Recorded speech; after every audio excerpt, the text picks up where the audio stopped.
As we round out the year, we're looking back at the high number of homicides and gunshot victims we saw in 2019. As Paulina Butska explains, this cycle of trauma has reached an ultimate high this decade. Paulina? Well, Kristen, today's event wasn't only to honor the names of those we lost, but also to shine a light on how gun violence impacts those left behind. Now, Christpher 2X, a panel of experts, presented the number of those we lost to gun violence this past decade, and the statistics are startling. As we prepare to move into a new year and a new decade, their message is one to shed light on the cycle of trauma and hopefully to lower those numbers this upcoming decade.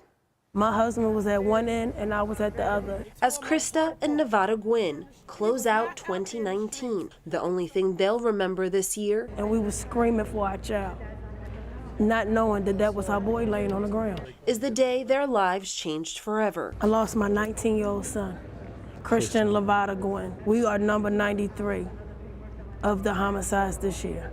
Christian was killed on December 19th, 2019. He now joins a long list of victims of this year and those of this decade, as does his family. Sometimes numbers can disassociate from the real pain that people experience. We have to honor all of the trauma that has resulted from this decade and use that to fuel our energy into making our next decade one of healing. The numbers go as follow.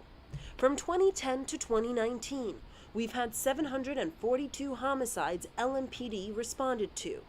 Those numbers do not reflect surrounding areas like St. Matthews or Shively. From 2010 to 2019, there have been 2,636 non-fatal shootings at the U of L Trauma Center.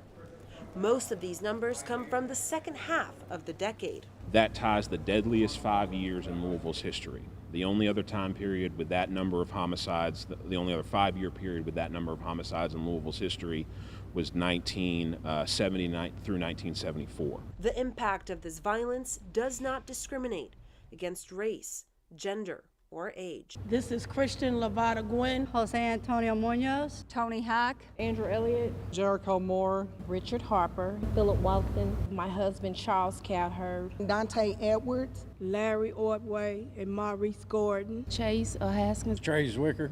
it's my grandbaby, DeQuante Howe. He was shot.